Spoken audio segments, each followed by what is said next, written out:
हरे कृष्ण। आज आप बड़ी प्यारी कथा सुनोगे। एक चोर था। हमारे गुरु महाराज कथा बताते हैं कि एक चोर था। अब राजा के सैनिक चोर के पीछे भागे। उनको डाउट हो गया कि ये चोर है, चोरी करता।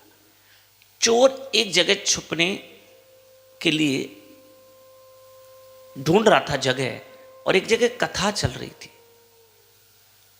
और महात्मा कृष्ण कथा कर रहे थे, और चोर आके पब्लिक के बीच में बैठ गया, श्रोताओं के बीच में बैठ गया।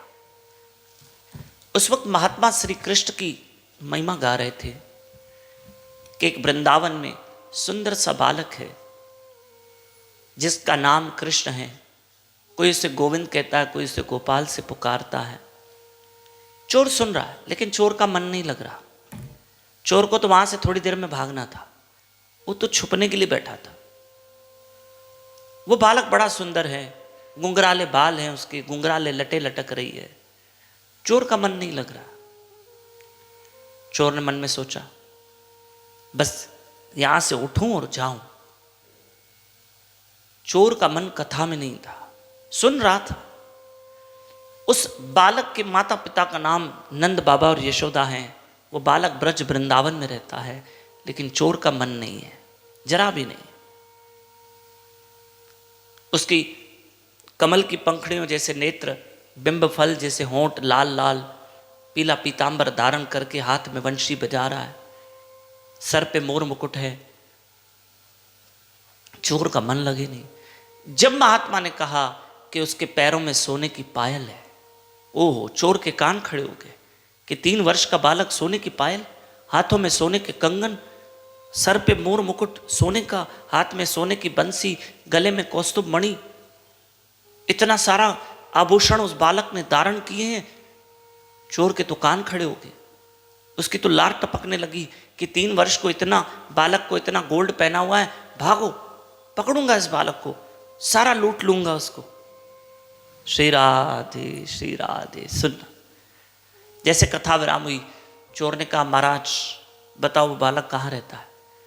अरे बेटा, मैं कथा बता रहा था, वो तो द्वापर युग की कथा थी। नहीं, बताओ वो बालक कहाँ रहता है, मैं उसको लूटूंगा, मैं चोर हूं, मुझे चाहिए। महात्मा ने कहा, भाई ये तो पीछे पड़ गया। ठीक है, वो वृंदावन में रहता है। अब महात्मा ने सोचा, इस चोर को तो यहां से भगाऊं, नहीं तो ये गुस्से में आ गया, आवेश में आ गया, क्रोध में आ गया। जाओ, यहां से वृंदावन इतने इतने किलोमीटर दूर है, वो वृंदावन में रहता है, जमुना तट पे वो तुझे मिलेगा। कदम के वृक्ष होंगे, एक वृक्ष के नीचे बंसी बजाता मिलेगा, गायों का वहां झुंड है, गायों के बीच में होगा। नाम क्या है उसका? कृष्ण गोविंद गोपाल। चोर ने सोचा भूल न जाऊं।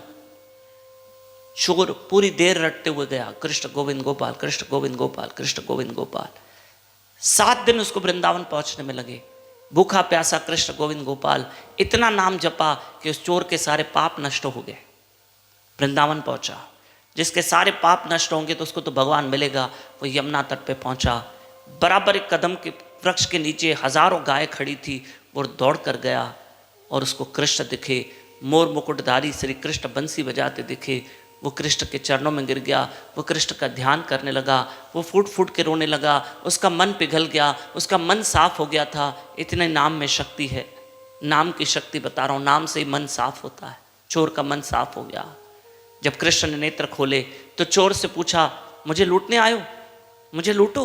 कृष्ण तो जानते हैं ना। कहा, प्रभु आया तो आपको लूटने था, लेकिन आपने मुझे लूट लिया, आज से मैं आपका हूँ।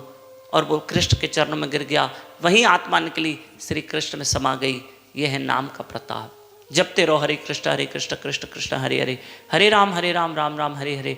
फिर संडे के दिन कथा मिलेगी। हफ्ते में 4 दिन, संडे, मंडे, वेडनेसडे और फ्राइडे, हिंदी भाषा में। हरे कृष्ण।